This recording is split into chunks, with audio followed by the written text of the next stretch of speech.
It was suggested that we look at the last paragraph first, but I think we have the time to read through this. Yeah, we do. Okay, good. Then we were at justice to come and the inhumanity of its call.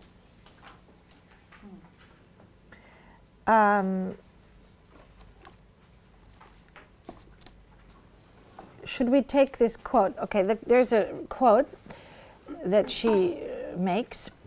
Clearly, if we take quantum mechanics seriously as making a statement about the real world, then the demands it places on our conventional thinking are enormous. Okay, so this makes sense, obviously, because everything that we were reading up to now leads us to believe that if we take it seriously, makes a very complicated world, and if we take it metaphorically, it's okay, it's an easy world to live in.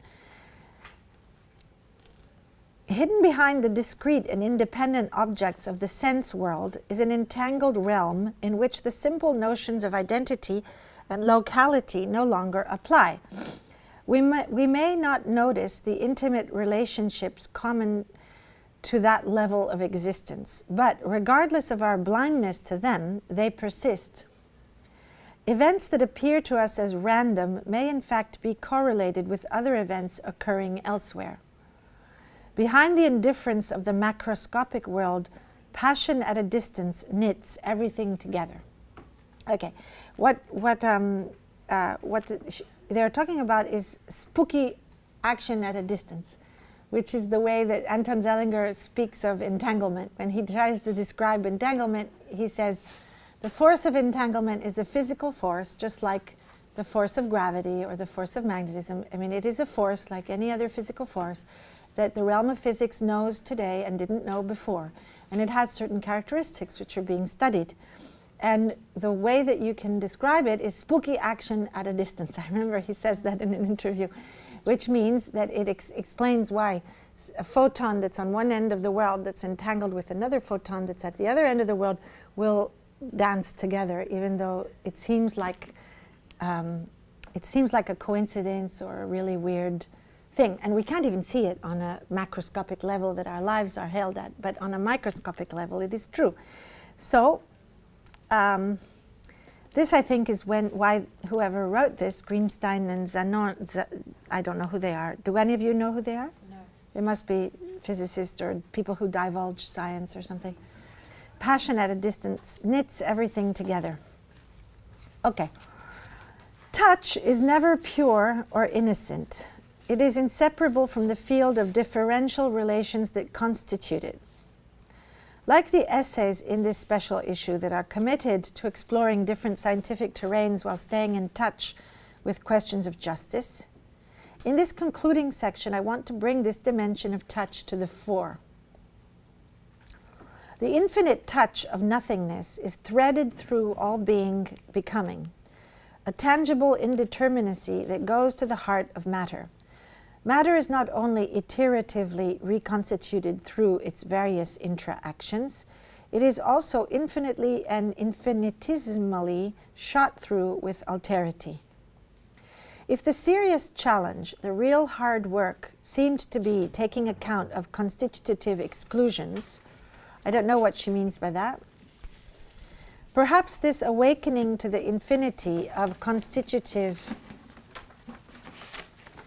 inclusions, the indeterminacy, the virtuality that is a constitutive part of all finitude, so the virtual particles that make the so-called real part, the physical particles, or whatever we want to call them, the non-virtual particles act the way they act, calls us to a new sensibility.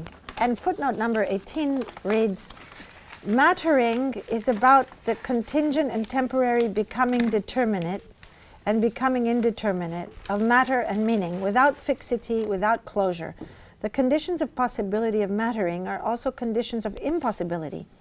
Interactions necessarily entail constitutive exclusions. Okay, now we get the definition of that, which constitute an irreducible openness.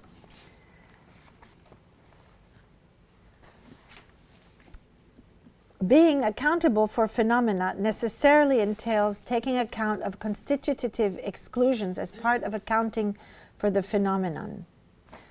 I didn't quite get an explanation. Does anyone have the explanation? The conditions of possibility of mattering are also the conditions of impossibility. Interactions necessarily entail constitutive exclusions. So what interaction is not? What mattering is not? Which constitute an irreducible openness. Okay, maybe it's the irreducible openness to which she speaks when she speaks of this kind of infinite finitude.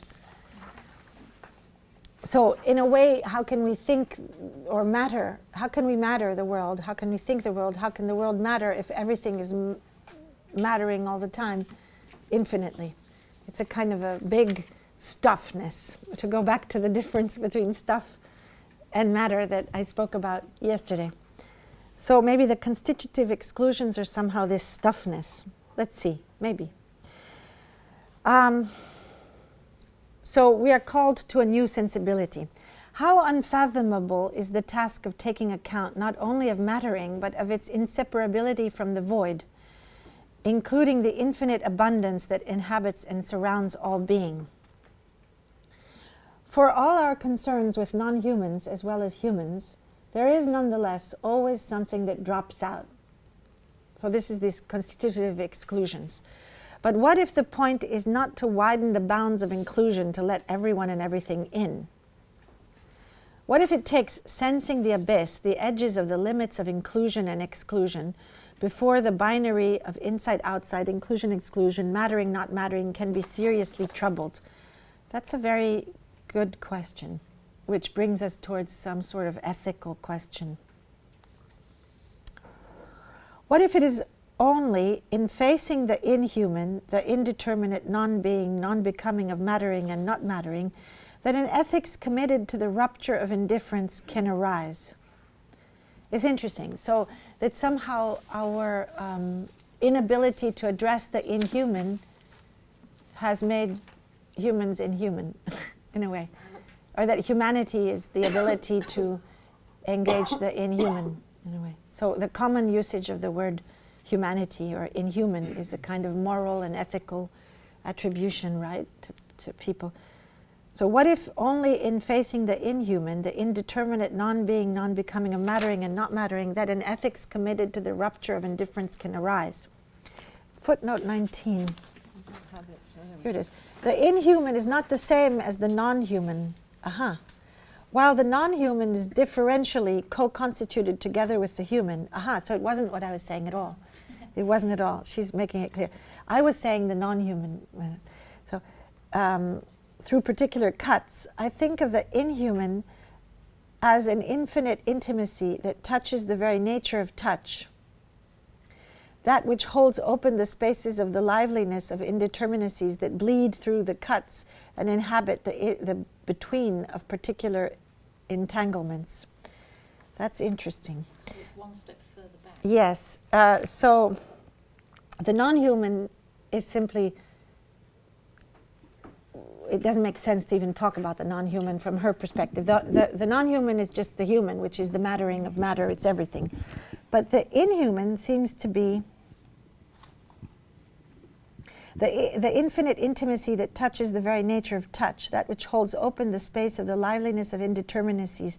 So it is that indeterminacy of not understanding if it's a virtual particle or a particle, and it's one and the other. So it is this space between that inhabits the between of particular entanglements. So it's, yes, one remove backwards, which allows for all of this thinking. I have a slightly different reading of that, which would be the human non-human is a binary pair. It's that which, in a sense, the non-human is that which you set up in order to define the human as something itself. So on our basic structuralist model, meaning can only be produced by difference, and so you have to have the not human in order for the human to have any sort of sense of itself. So you can put all sorts of things into that place. But if the inhuman is that which is not yet human, Nor non-human. nor nor cast as it were as the non-other, you've got a kind of a thinking space where you have to adjust to this set of I suppose in one sense, it's got a set of intra-relationalities of which you are a part, which doesn't prevent you from saying at a certain point you will assume a human identity. Yeah, of course. Right? Because you know, Yeah, in sure. one sense. So where I'm hearing this echoing here is this relationship, and I know I'm doing a translation here, which is between, for instance, those who say, okay, well, we become a subject in a certain way, and we have to become a subject in a certain way because to act in the world requires you to have some sense of being a subject, and that there is something where you can Have an agency. have an agency. Now we can extend who can be agents in different kinds of ways, etc. But at a certain point, you might say that there's also another kind of way of being in the world, which isn't yet human, you know, which is in a sense. Now, one, you know, Bracha would call it the sort of the becoming. Yes. Right? Not in the Deleuzian sense, but a different kind of way of becoming.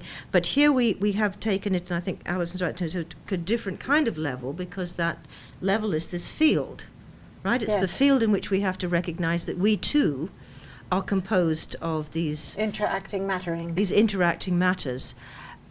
And that really does challenge us in a very kind of profound way, because, and this is where I think, at least my very, very simple grasp of Bergson is where at a certain point a certain clustering of things occurs sufficient for that cluster to acquire a certain awareness of of an order of being itself. Right? So I mean, in one sense, when we think of the human, if we're trying to not just overcome phallocentrism or overcome anthropocentrism, right? But that we can still have a sense in which certain kinds of ways that you think of ourselves as clusters of stuff within this field, where a certain kind of reflexivity, agency, even called consciousness, and even consciousness with unconsciousness could sort of settle momentarily, positionally. And that is different from thinking, okay, you become a subject. Now you're a subject, and then there's, you know, what Yes, isn't yes, you. yes. Okay? So, but at the same time, to be ethical, right, you have to have, I mean, if you're going to ultimately get to compassion, you have to have what makes it possible to be compassionate, which is some kind of relationality, some altering of your boundaries. At the same time, an agency which will then will and act upon that possibility. Yeah. Well, you are now reading it in terms of us and ethics and justice. But I'm still trying to actually, and I think that's correct, exactly. But I don't know what it means in the realm of physics still. When she's speaking still on the level of the way matter matters, the question of how electrons act with each other. This is what I don't understand when she speaks of constitutive exclusions, what she's talking about. The indeterminacy, I mean, I know what indeterminacy is, that something can be both wave and particle, or something can be, can produce a photon and then can reabsorb the photon. This is indeterminacy, apparent random events occurring on the physics level. And then she spoke about the virtual particles that are the only way for the particles to somehow be acting, so that the virtual particles are thought processes that matter itself produces. But I don't understand what these constitutive exclusions are.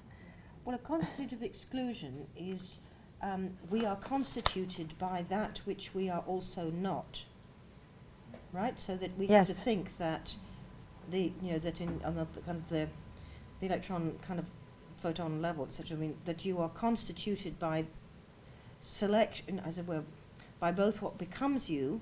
So, but she's talking about constitutive exclusions and then also the infinitively constitutive Yes. inclusions. Yes. So there's a certain determinacy, because it's in/determinacy. So it's simultaneously something which will put certain kind of limits around us, which will So say something that this is, becomes the electron in that moment. yeah, but at the same That's time determinate, and it's indeterminate because it oscillates and it produces the photon and absorbs the photon. yeah, something and I like mean that. that's what's so difficult. Calls us to a both nuisance. to write or to imagine, but we're intuiting, Yes. because language allows us to use that kind of slash, whatever the word for this, there's another word for slash. It's a beautiful word. that- Ambivalent. Well, I just read a PhD about Rosemary Trockle as precisely being the artist of this, of the slash, which I thought was such a brilliant use co, of that. the co. And then, no, it's not even the co, it's the, and then she goes with Monique Wittig as well, that who uses this in her The beautiful altar. writing. The altar. Well, I don't know. There's a This word- or that. This and that. this and that. And or together. Yeah. Yeah. Okay, but so anyway, so does anyone else have any thoughts on this paragraph about the constitutive exclusions, and what if it is only in facing the inhuman, which she describes as the indeterminate non-being, non-becoming of mattering and not mattering, that an ethics committed to the, but maybe we will understand more by reading the rest. Yeah, I mean, the inhuman she talks about, I think, more clearly in the footnote. Thank you. Yes, the footnote number 19. The inhuman is not the same as the non-human. Yes, that's what I think of the inhuman as an infinite intimacy that touches the very nature of touch. Yes, but it doesn't explain it physically, what she's talking about. The touch is, in physics terms, the very nature of touch, that which holds open the space. The touch is infinite- touching yeah, oneself, and one touching Yeah. is touching the infinity of oneself. That which holds open the space of the liveliness and okay, that which holds open the space of the indeterminacies.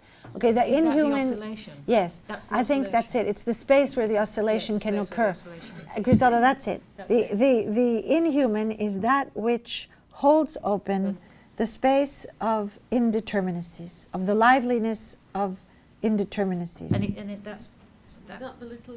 that's why it might be devil in. gate? That's why it might be inhuman. Yes. Because it's the. Yes, the little devil gate, maybe, that bleed through the cuts and inhabit the between of particular entanglements.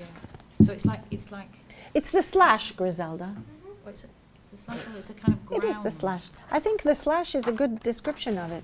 It's the slash. It's that which holds open the space of the liveliness of indeterminacies that bleed through. Yeah. Okay. If The it holds cuts. open, it's much more of an oscillation than a slash. No, it's what allows for the oscillation to occur. It Yeah. holds open, so it's the slash. It's the between of It's not the particular slash. entanglements. It's not the slash. It's here and there. Is what the slash allows for. Okay, let's keep reading. Okay, let's keep reading. What if it is only in the encounter with the inhuman, the liminality of nothingness? So the inhuman is defined as the liminality of no thingness, so of both nothingness and thingness. In all its liveliness, its conditions of impossibility, slash, it's the condition of being in the slash, that we can truly confront our inhumanity, that is, our actions lacking compassion. So now she's using the normal usage of the word inhumanity. Perhaps it takes facing the inhuman within us before compassion, suffering together with, participating with, feeling with, being moved by can be lived. Cum passione. How would we feel if it is by way of the inhuman that we come to feel, to care, to respond? How would it feel if it is by way of the inhuman that we come to feel, to care, to respond? Like some of the authors of the essays in this issue, I find myself experimenting with different narrative registers. Yes, she does.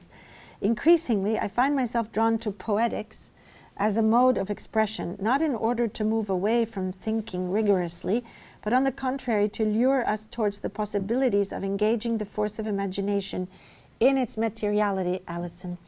The force of imagination in its materiality. And imagination in its materiality. Dash 20. Francis Bacon, the man who is credited with giving us the scientific method. Oh, that Francis Bacon. Yes. Concerned himself with these very issues of touch as the ultimate proposition and the effectivity of the force of imagination. In fact, he put the question of touch on science's docket, and the etymology of contact, cum tacto, with touch, it's true, contact, can be traced to his 1626 pronouncement, quote, the desire of return into the body. whereupon followeth that appetite of contact and conjunction. Huh. Nice. Okay.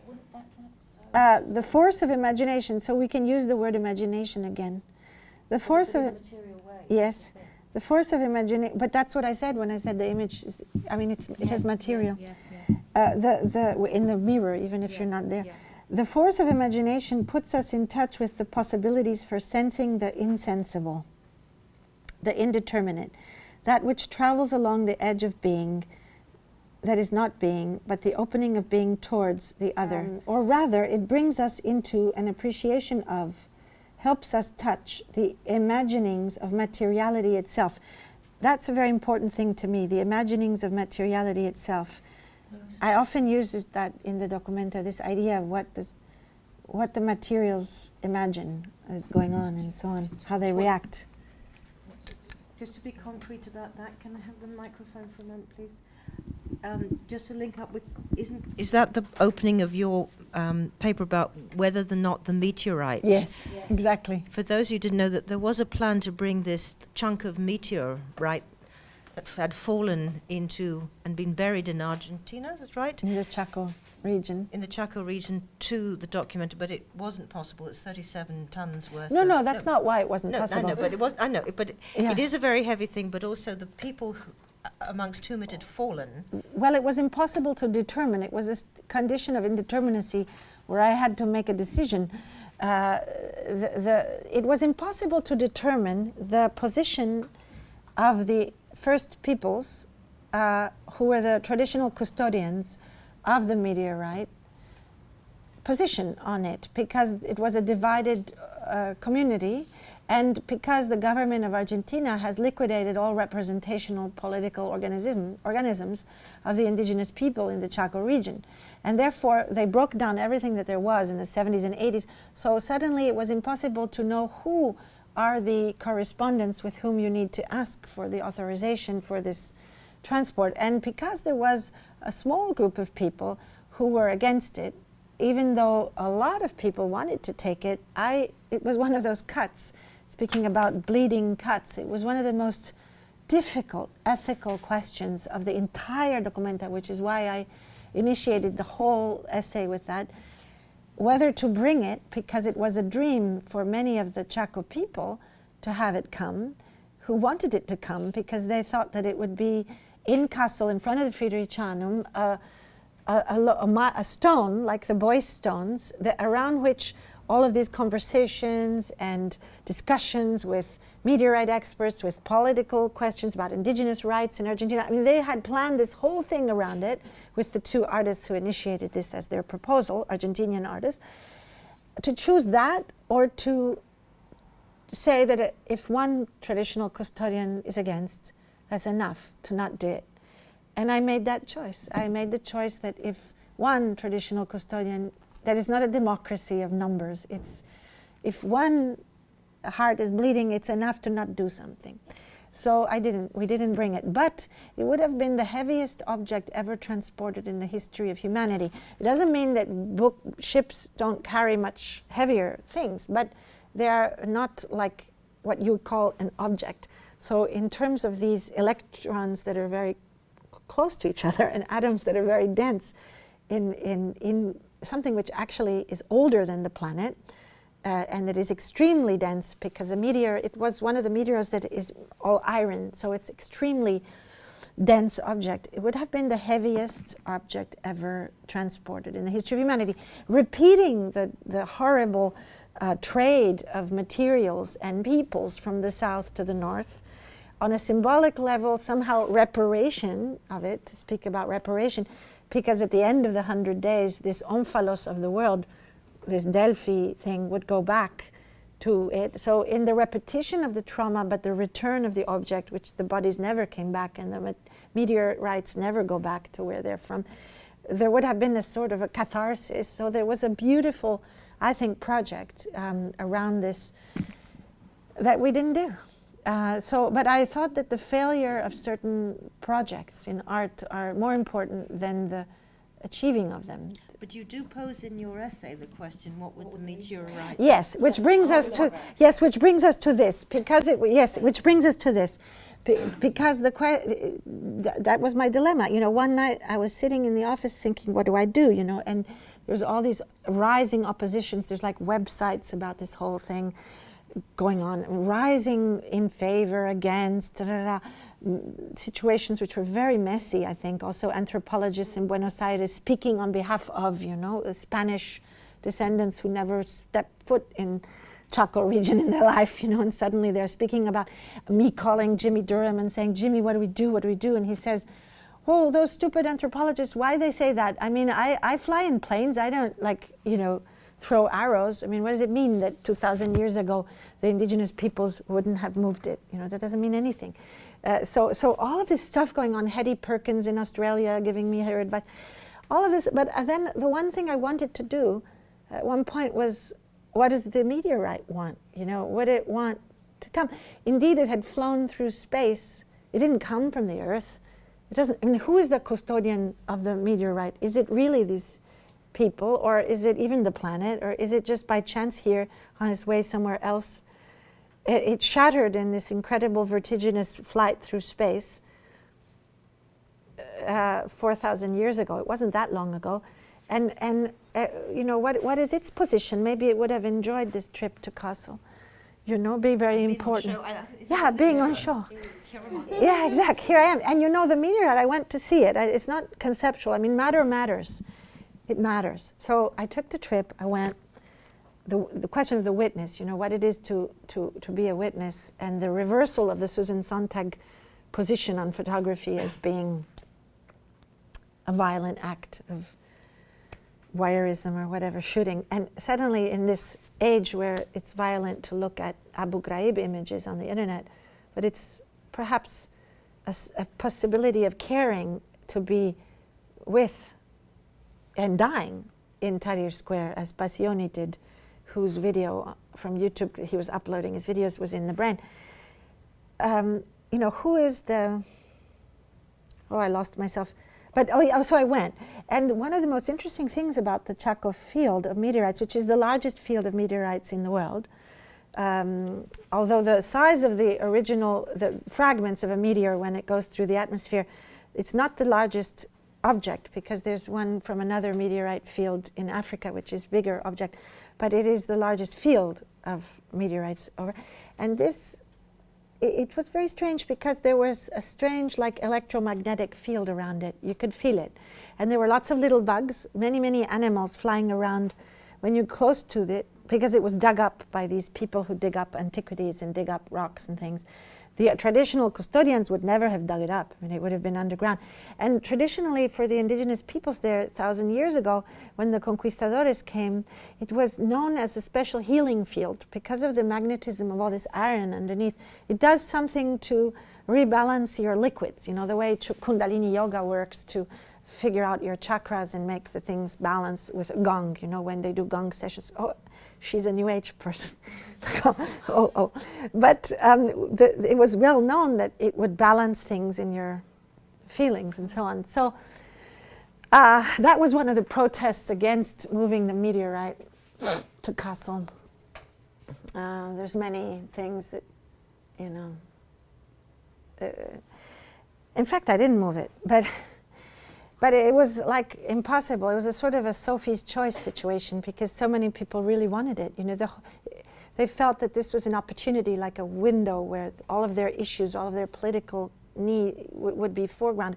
So I just was wondering this question about what the meteorite, if the meteorite would have liked to, and who are humans to know, you know, what is right and what is not right in from the various perspectives. And that got me thinking on the agency and the thinking of matter and how matter thinks. And that got me to thinking about the quasi-object and Michel Serres, and that got me actually to Karen Barad and stuff. So I think Karen Barad came when I was trying to figure out this question of what the meteorite wanted. It reminds me of a similar question that Julie Cruikshank asks in her book, Do Glaciers Listen? Yes, that's true. Yes, it's true. And in all environmental positions, all environmental studies, people have this attitude, which critics of them consider kind of a strange animism, primitive animism. But it could be just forms of sensitivity to the fact that we must think together with all the makers of the world, human and inhuman, animate and inanimate. Yes, and it also brings us to art objects and their position, and that brings us to Tom Mitchell. And what do paintings want? And I asked Tom Mitchell the question, what do they want? And he said they want to be kissed. It's like a Byzantine icon. You kissed it. Tom Mitchell's book, but I mean, you don't like Tom Mitchell. Sorry. That's linking paint. But it's not a bad book. You think this Tom Mitchell book is a bad book? Well, anyway. No, I'm not in sympathy with this. This move to granting agency to things. Ah, so that's what we are talking about now, then. Yeah, I'm quite prepared to entertain the implication of the question. It's Right? a huge implication. So the implication for us for posing the question is very different from coming to think that we should actually take seriously that photographs in museums or, you know, paintings want something of us. I think there are very interesting sets of what it is that, you know, are, if one goes into intra-action, right, the sense of what it is that happens to us when we are, in some sense, lured into, caught up in participating in something that's happening, which is both us and not us, Mm-hmm. and both present and not present. That I find very interesting. But I find it simplistic to simply say we can get away from being humanocentric by simply granting the same human concept Well, of agency Yes, onto two if we objects. project the same humanocentric, so there is a paradox and a kind of absurdity in saying what does the painting want. But there are great political consequences which have to do with environmentalism to granting that agency.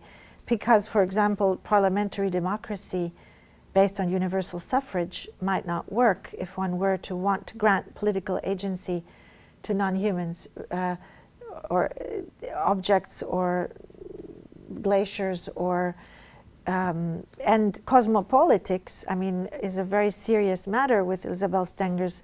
I think it has to be thought through very carefully, and if we don't think through, if we don't contribute to thinking through that, someone else will think through it and it'll turn into fascism. Mm-hmm. So we need to think through it. How can we build a politics that is more sensitive to these different agencies? So I was asked once by a Swiss radio, I don't know why Swiss, what I meant by that literally, because in the German paper there was, I think strawberries should vote, you know, and they put the strawberry in there.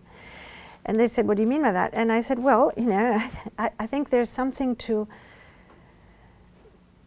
we can develop much more sophisticated way of implementing voting systems and democratic systems. For example, I mean, the way that we vote now is it's like pre-digital era voting system.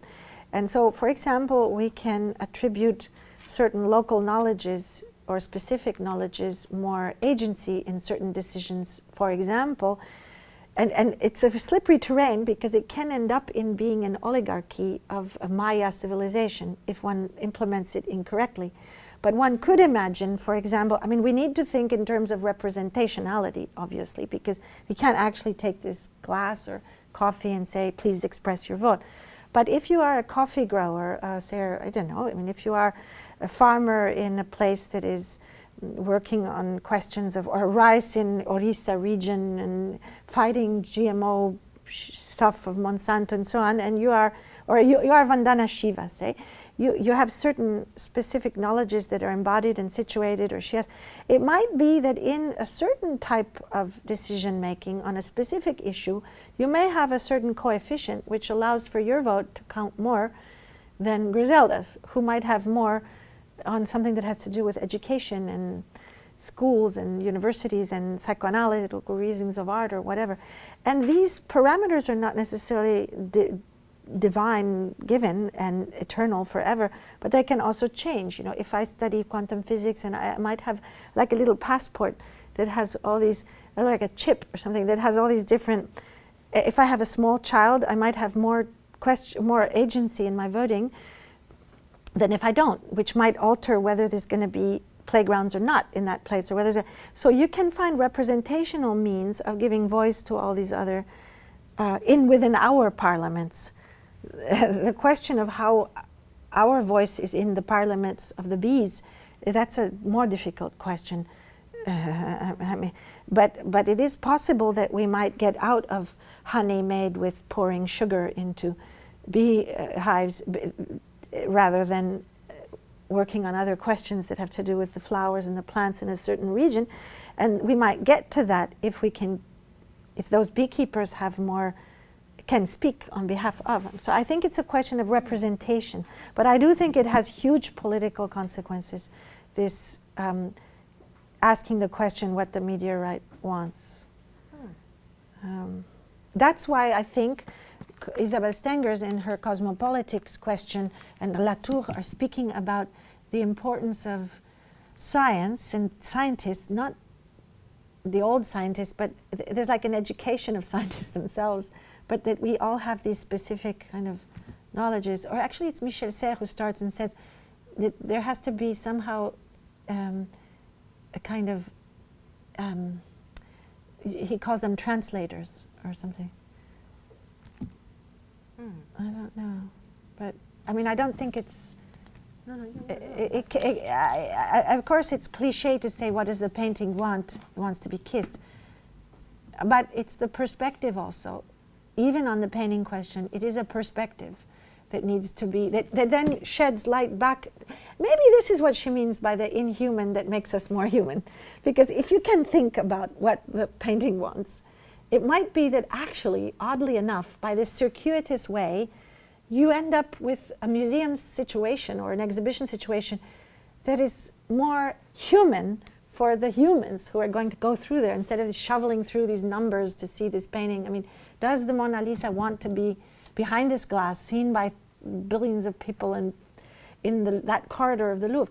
Maybe not. And if it doesn't, if it's materiality, if it's coming into the world by that artist in that moment, had something to do with another life environment, then maybe a better life environment for that painting might make a better experience for the humans that are interacting with that painting. Does that make sense? Yeah, that definitely makes sense. Okay. So maybe we have gotten to this inhuman question and why our humanity is dependent on our ability to be inhuman. Maybe. There was something that reminded me this morning in that idea of the inhuman, because I read it as inhuman, going inwards. That's so beautiful. You put the slash. And that's when I was thinking this morning about the hair that grows inwards and involution. Yes. So my thought is that there's a multiplicity of things going on. Yes. So all these explanations are all potentials that come out of this idea of this void that's full of virtual potentials is what is going on in our conversations about how we're reading this and how this text allows us to see all these potentials of meaning. Yes, it opens up. Yes, that's when we say what stories do we want to tell each other for other stories to be told. This would be an example. For other stories to be told, for example, in democracy, what stories are we telling each other now? Yeah, that's very interesting, this idea of potentiality. So to end this, now we might have some idea of the inhuman and its usefulness, but it might not be what Karen Barad wanted, but it's what we want today, right now. Where were we? Yes, troubling oneself, or rather the self, is at the root of caring. Levinas makes trouble for the conventional notions of ethics. So she has read Levinas, which is another element together with Bracha in a way. Levinas makes trouble for the conventional notions of ethics by starting with and staying with this trouble. Derrida, citing Levinas, explains, responsibility is not initially of myself or for myself, but is derived from the other.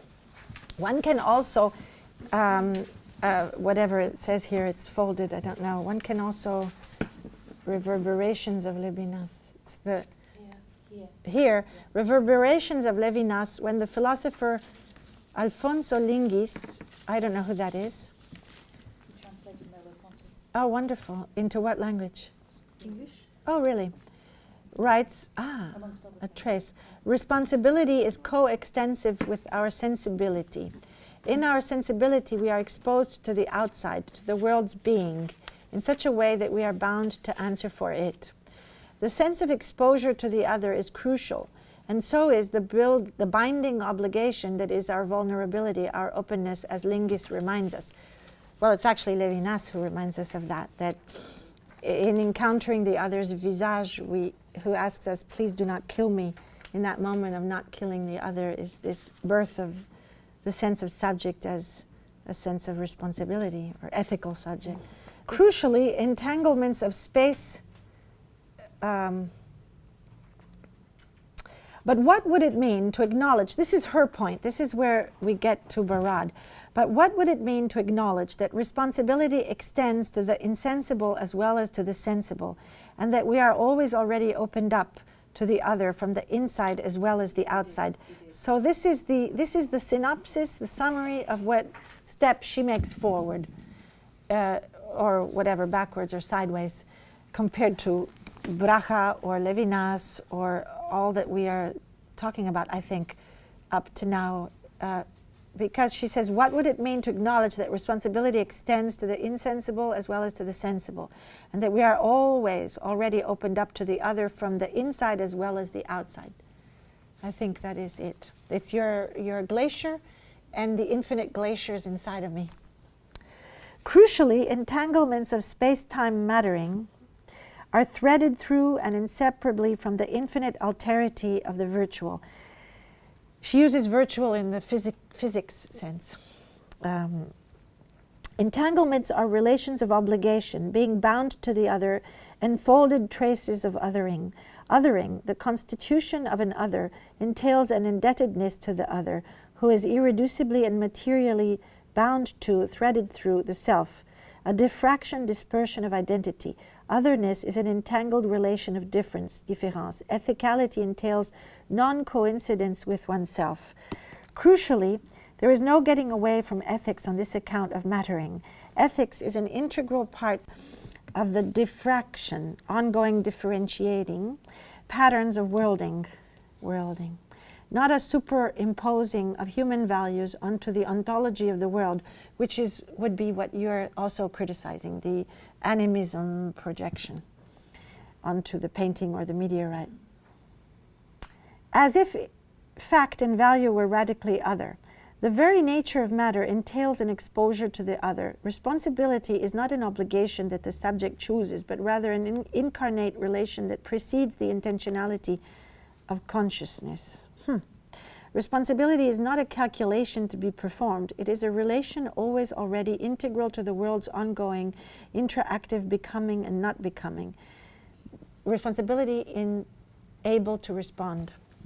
It is an iterative reopening up to an enabling of responsiveness, not through the realization of some existing possibility, but through the iterative reworking of impossibility, with your slash, an ongoing rupture.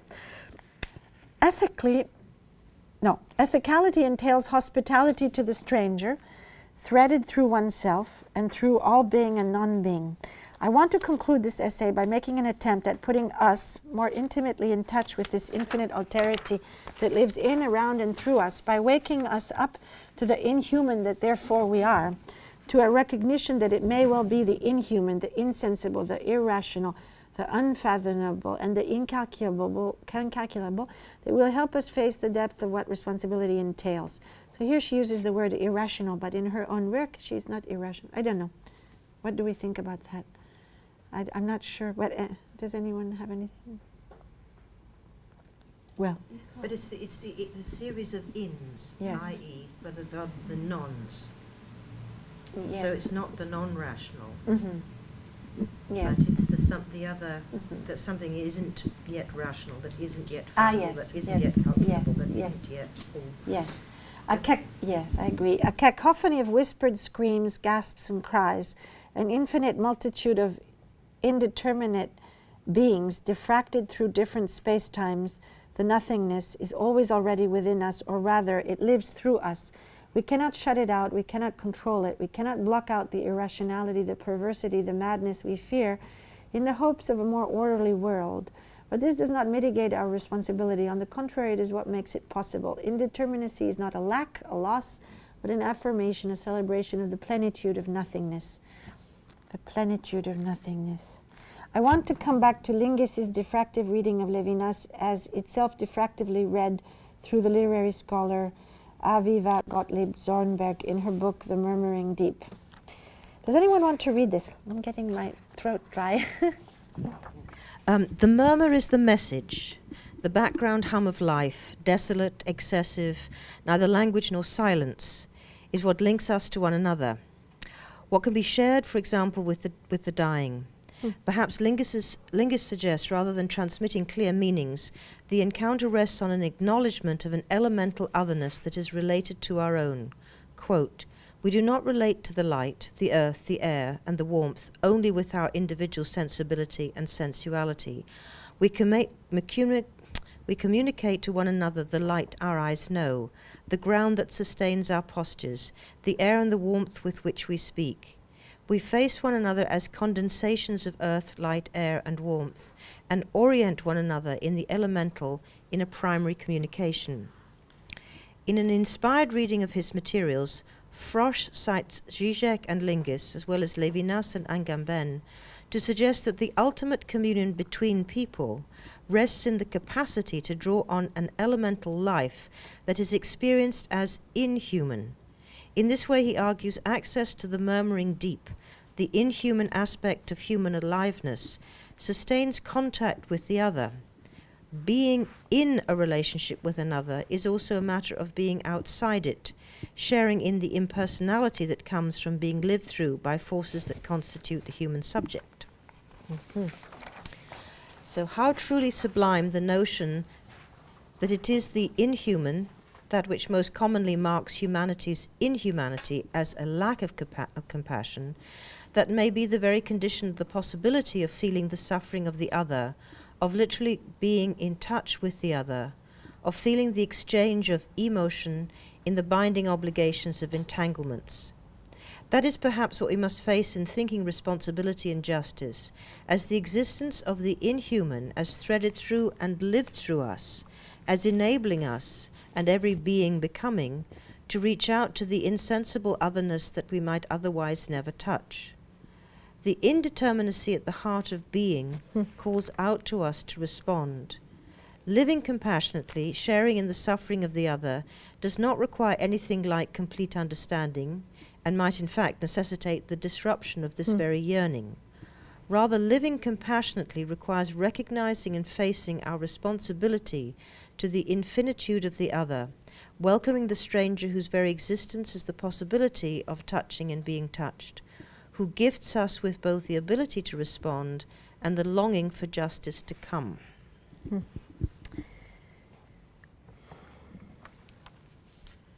So what do we like to... I mean, I find this conclusion interesting, but not very innovative, actually. I mean, the conclusion is very much a sort of Levinas conclusion. Yes, given what she set up with the physics model. Sorry, I keep forgetting this. I mean, I agree, because given what she set up with the physics model, Yes. It seems to revert Yes. to a known model. Yes, a known To model conclude. of human... Which doesn't leave us with that strange sense of the inhuman Yes. that she'd set up through physics. Yes, I agree. I mean, I think that what she sets up with her physics is more complex and more challenging than what she then concludes here when she brings it to the question of it's correct. I agree with this. I mean, for example, what you triggered in asking me that question, or in provoking that answer about democracy, could have been, she could have gone there somehow. It's kind of disappointing Yeah, it's kind of disappointing. The conclusion is correct. I agree with it, but it's disappointing because it brings us back to these kind of categories of human compassion and human relations to others and this justice to come. But what is this justice to come? She doesn't open up how it can be applied. I'm not disappointed. Oh, good. Pick this up. Yes. I was going to say because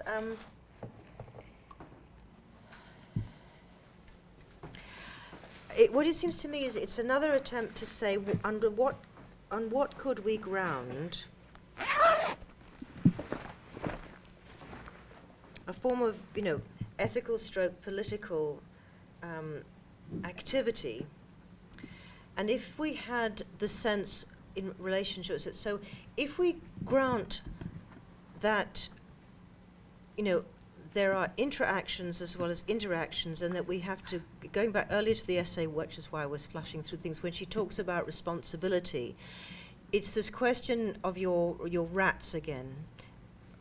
We've got sort of different levels of this, which is that it's their responding, that there's or getting away from any kind of action from A to B, in which B is always in a position of therefore being the receiver of the action of A. So if you set up, whether it's on this microphysical level, what is actually happening in matter, or whether it's in the interaction with different parts of the world of species, that it is responsive. Mm-hmm.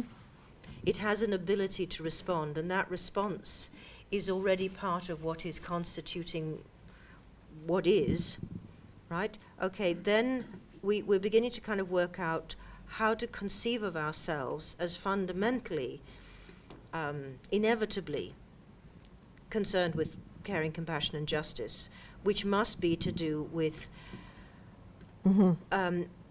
operating in the responsibility, the responsiveness, that there will be a response, that there is, and therefore sort of some kind of implication that'll change the nature of life in that, in otherness, right? So if we have inhuman otherness, rather than non-human otherness, so we set up the category of the non-human, which constitutes the human as the person who, or the subject who can act on behalf of it. But the inhuman is that which undermines our, anthropocentrism, our human centrism, but also is a kind of our otherness that so radically, I was going to say, just simply dethrones us from all the assumptions that we have. And again, it's this, coming at it partly through sort of thinking with Bracha, which is that it's the unknowable other. It's not within the realm of what we know, but we grant it that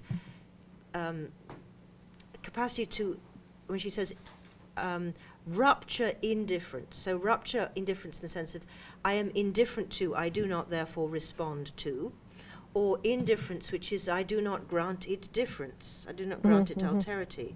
And it seems to me that these are the two big questions, which is not an otherness that I already comprehend in my sense of A and not A, or this is me and not me, but something that that just so undoes the delusion of the Descartesian self, and yet doesn't undo the fact that I am still having to face questions like, how should I act? So it's that thing of holding on to the fact that we're asking ourselves in relation to the world to suffer with, I mean, suffer being in pathos, that to be sent, to feel with, to be touched by, to in a way, touched by.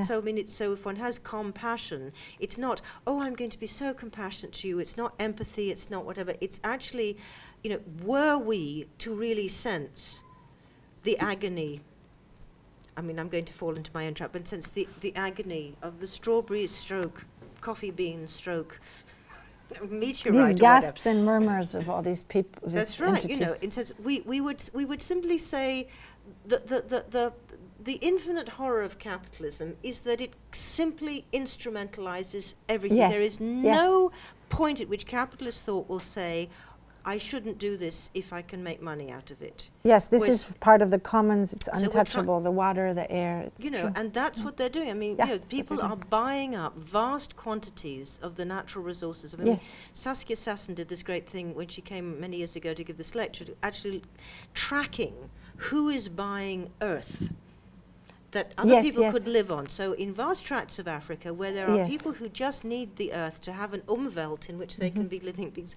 you know, China is owning it in case there is a And Qatar, by the way. and Qatar, right? Okay, we'll have Qatar in this because it's not only taking all the art. They're but it's- buying all the land. you know, because people are thinking, you know, this is so.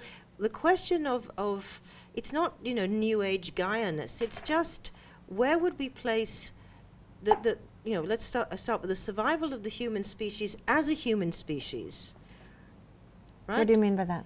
As a species, because it can only be a human species if it has this responsibility, compassion for the inhuman.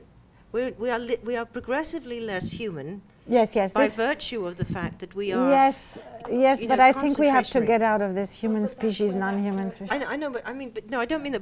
But yeah, Wait. forget specialists. That's what the end does, though. What does the end do? Throws us back into that model. Yeah, it throws us back into That's that why model. we're having this conversation, Yeah. because the end has allowed this model to It's not necessary. to reinstate So that if you itself. really believe what you said, which you do, I don't- it's not necessary to say for the human species to survive, for the human species to be in harmony, we must have this relationship with the inhuman that therefore we are.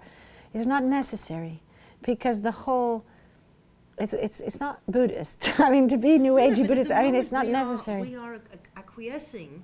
I mean, this is partly my kind of concentrationary stuff coming out. But we, you know, when you said if we don't do this, there's fascism and It could emerge, totalitarianism. Okay, we are acquiescing, and again back to your performance aspect of it, in being something other than part of life. Don't understand. What? I don't understand. The instrumentalization of ourselves for the purposes of the system. That's what, you know, in a sense. Mhm. So I'm not privileging the human species over, but what she's trying to say is how truly sublime that it is the inhuman, Mhm. right, which most commonly marks humanity's inhumanity, which we usually think of its inhumanity to man, as a lack of compassion, may be the very condition, the possibility of feeling the suffering of the other, of literally being in touch with the other, of feeling the exchange of emotion and binding obligations of entanglements. I mean, what But- I'm afraid of, in going back to this model of saying something like the human species, what I'm afraid of is that it becomes kind of racist, speciesist, and if Okay, we let's don't forget the do word that, spe- yeah, okay, but so if we where is the don't, but sub- if we don't take that away, there is the risk that this turn towards materiality and objecthood is exploited politically by a very conservative right that says the human body, the human is not so important, we need this and that and the other, and it's about the resources and the DNA of this and that and the other, and the materials, and basically you can arrive at a terrible amount of cruelty towards the environment and towards humans, legitimized by this shift towards materiality. So we can kill people because it doesn't matter, you know, we only interested in matter. So if we leave this terrain, but it's a kind of a paradox. If we leave the terrain of leaving the human to the right uses the terrain of leaving the human Yeah, I in know, ways but- that are yeah, super dangerous. So I prefer to take the terrain of leaving the human in order to find a more just sense of compassionate becoming with the meteorite, the strawberry, you, but see, me, I- also the you're humans. picking up, I should have not used the word human. That's because I'm not defending that. Oh. No, I'm not defending it. But it's Mm. I misrepresented what I was trying to say. But there must be some level at which we are taking, if we are political subjects Mhm. now. And what I'm trying to point out is that coming back to the level of where somebody might leave this room and say, okay, so in what sense does this set out something where I might understand my work, Mhm. right? Yes. Whatever it be. in Whatever art, it would yes. be. And it might be that if one's taking this question of compassion, otherness, justice, democracy, I mean, I'm just going to say I have to take responsibility for myself, but I do think that the dehumanization is different from Yes. inhumanization Yes. or in That's perfect. some kind Yes, of I agree. non-humanization. But somewhere along the line, part of my feminist in me says it's too fast to just dump ourselves completely, because at some point that there's a level at which the person who's going to get up and walk out of this room may be transformed by this thinking, but still has a certain momentary finitude, of momentary determinacy, Yes. which gives rise to things like the question of ethics, the question of compassion, the question of agency. At this point, I can carry this Broader sense of shocking compassion. Or, sort of displacement sort of operation. But if I'm not going to simply fall into there's nothing, that's where the human inhuman, this relationship, some kind of alterity, leaves us still required to have some thought about who we are and what we do, even if we don't base that on an a absolutely. priori Yeah. of our kind of colonial rights To the world. to the and world the planet. because we are human. Mhm. But that doesn't mean there isn't such a thing as this clustering. That's what I was going back to the Berg song, this sort of clustering of stuff which generates consciousness, reflexivity, and a particular maybe responsibility in the old sense, but not arrogantly claiming it over everything else. So I'm challenged by an entanglement with an alterity which undoes the very limits of the human, non-human, which is this space of the inhuman, which is not the same as the dehumanized. I'm just thinking about this word inhuman as I'm listening. And it seems to me that this is, she's not using it in, I think you were just about touching on it then, she's not using it as in the way that we say that's inhuman. Yes, of course. It's something very deep, and I was wondering whether it was something that is both in the self and in the other, in the same way that she's using the physics of electron-positron moving into photon, and therefore it is very, almost just very simple. Yeah. Yes? Simple. I don't And know. hard I to- don't know exactly and what hard you to mean, but I think Because well, there she's isn't... saying that there are all these selves that think and that have this consciousness, right? So it's not just your choice to what is an ethical subject, but the orchid, everything, and the electron, everything. So it's as if she's saying that there's a multiplicity of selves that are at the same time as you're doing that exercise, are doing their exercise too, of ethical subjectness.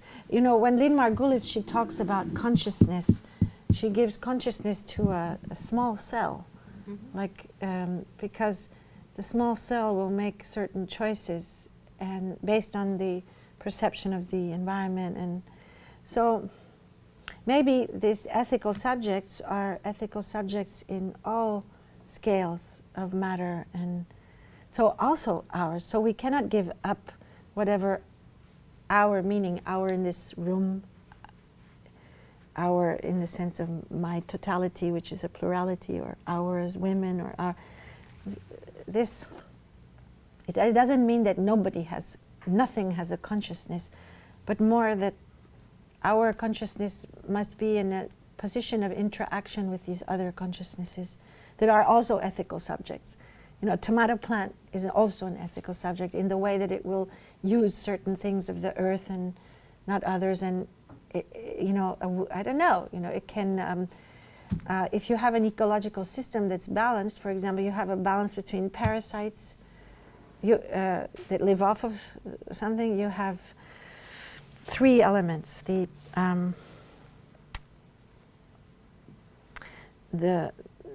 one who eats the other, the one who is, and if they're in a balance, then the ecosystem works. We should, I guess, Google how an ecosystem works.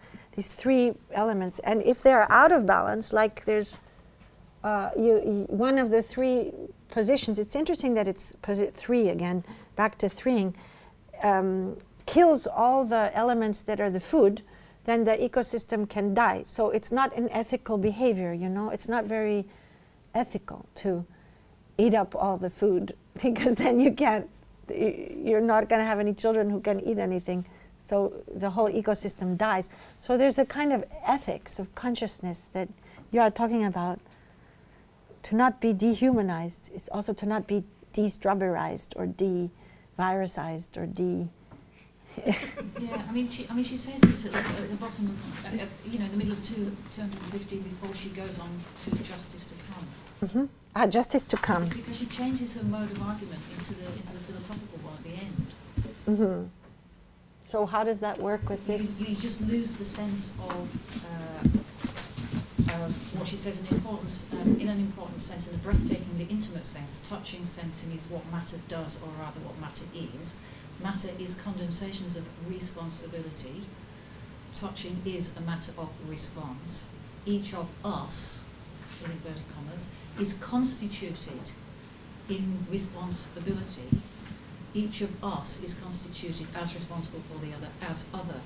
Now, when she has to take it into the what is traditional, the dimension of traditional ethics in philosophy. Okay, that allows the fall back into a conventional way of thinking about it that doesn't bring what we would call the immaterial world to the fore in the way that it has done when she's been talking about it through the physics model. The material world. Yeah. Yes. And I think that's the weakness of that Last move. paragraph. Yeah. Well, it sort of goes into the legacy of classical philosophy. Can you What? pause then, Brenda? Yeah, that's what you said it exactly, the legacy of traditional philosophy. In a way, I'm reading it more as performing the inhuman, this space of oscillation, as we said, or indeterminability. So because she starts not in the physics register or so, her article, when two hands touch, I mean, that's exactly when we say, it's a more kind of philosophical or poetic beginning. And in a way, this working through with, physics or, the lingo or the grammar or, what have you, gives her thinking, which starts more on a philosophical note, maybe, I don't know, some sort of materiality. That's how I understand the kind of, weaving back and forth. And she ends on that. So I think it's rather more kind of, not even framing, because it goes kind of, in and out. But I see it more of a question that she posed in the beginning, but maybe not in terms of the responsibility, but more in terms of, Phenomenology. The touch, phenomenology. So maybe the beginning is framed in a phenomenological discourse, a philosophical phenomenology. Then physics, then she goes to ethics philosophy at the end. Well, in and out, I wouldn't really fix it. But it, to a certain extent, it makes sense, because she's, I mean, I also think she's leaving, one realm or field, but I don't really have a problem with that in this case.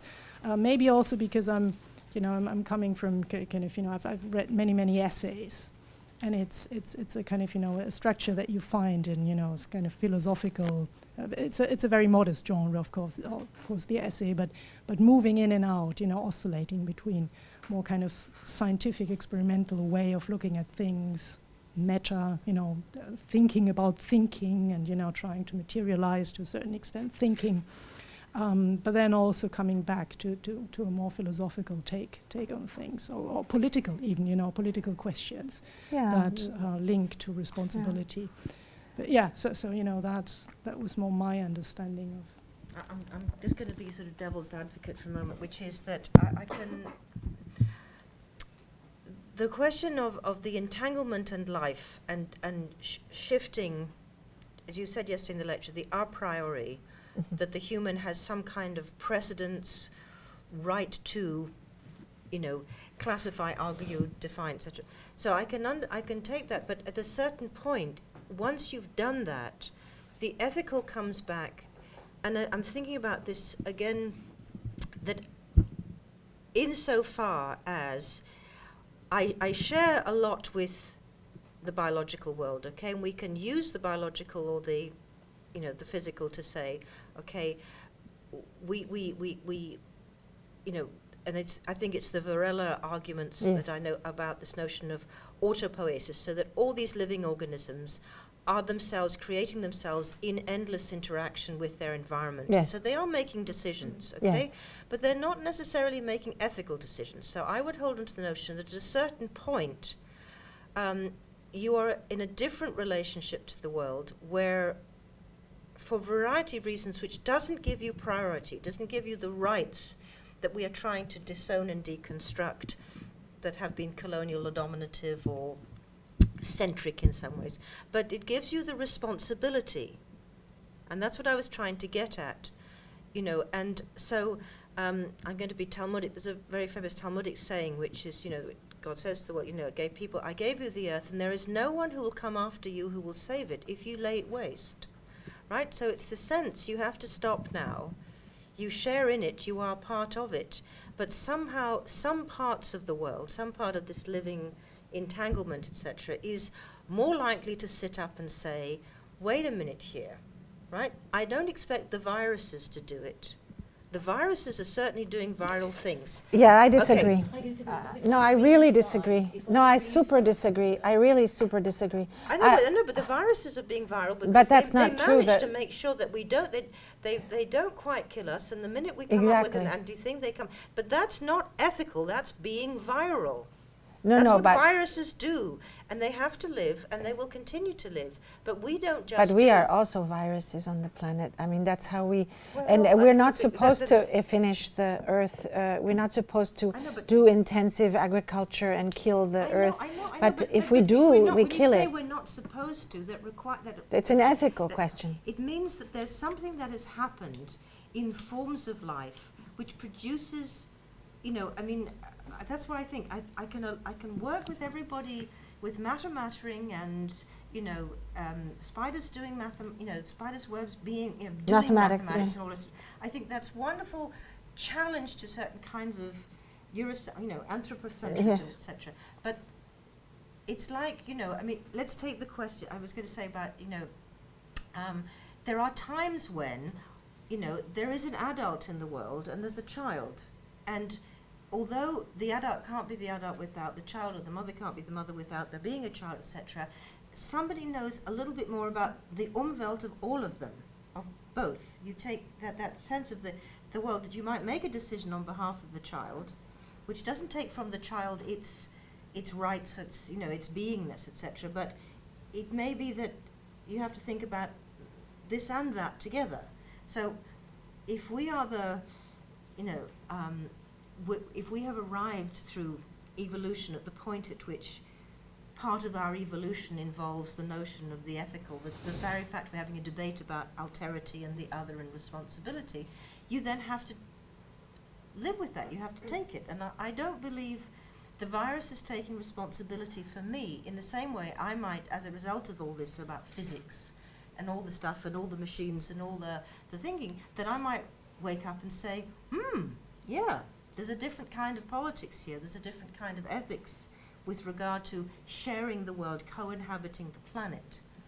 Well, That's I don't our- know. that's- I mean, this is a really big question. It's a huge one, and I don't. What time And is I it? think we need to stop at this Oh, we point. need to stop. And maybe So we can have to reflect leave on it. We have to overnight. reflect on it overnight. Yeah, but I mean, but it is complex. I think it's really complex because not all. I mean, it's a Western also way of thinking. Just to go into my New Age moment for a second, But I'm not sure that all peoples of the world in all times of history would think that way, because there is a risk of paternalism. There's a little bit of risk of humanocentric self-giving of the right to speak on behalf of others who do not know.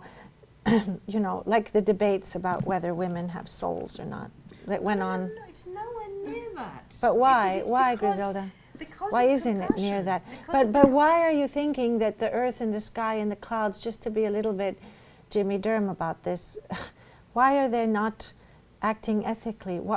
Because the land, because the the word earthquake will ethic kill a must- lot of people? No, Or- but because the or can we- definition of ethics must be the capacity to imagine alterity and a relationality to it. Yes, okay, then But you can human be- ethics okay, the bees cannot have human ethics. I agree with you. But it is interesting to consider that there might be something equivalent to what we call ethics that is functioning within different communities of beings in different ways, different senses of justice, different senses of injustice, and different rules of sharing the world amongst the ants and the bees and the, I mean, this sounds childish No, almost, it but doesn't, because I mean, there are other cultures there, who do kind of live in the world differently. other human cultures. Yeah. Yes, of course, and I who mean, have I was more thinking of, who you have know, more vision of this Cultures in Australia non-human who do this. non-human systems of. Yeah, but you are granting them the fact they do. They are that's what makes them fascinating, important, valuable, is that they So it's a They different have- kind of ethics. As long as we don't. We're valuing, it's No, the no. system. Yeah. It's not. No, that we're as long valuing- as we don't, Yeah. I think as long as we don't get into this idea of protectionism, like of animal rights in the sense that I have to protect the poor animals and I have to protect the poor environment, as long as we're not in this idea of protecting this disempowered entity, as long as that's not the perspective, then, I mean, as long as our ethics doesn't become unethical, basically, as long as our ethics and our ethical position within from which certain things derive in our way of being with others, alterity in terms of other humans, as long as that doesn't become what? I forgot it. As long as it doesn't become unethical in a paradoxical way, it's in it not paternalistic, attribute. yeah. Paternalistic, well, not attributing the why not agency to all of these, the why not what wisdom, the why not knowledge to all those electrons and things. Well, I'm not going to Rats. argue this. I've agitated, I've troubled Yes, the surface yes, in you order have. to make sure certain things Will come out had tomorrow. the chance to sort of at least. But I'm afraid I do have to stop Yes. for reasons of respect for all of us, etc.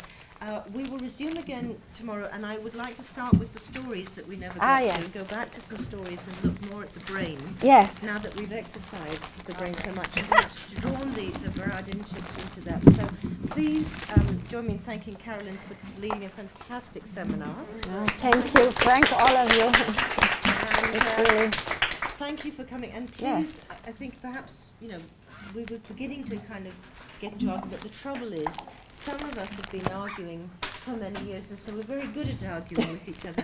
But those of you who are joining Yes. this, come in with some questions and Arguments. and join the story. yes.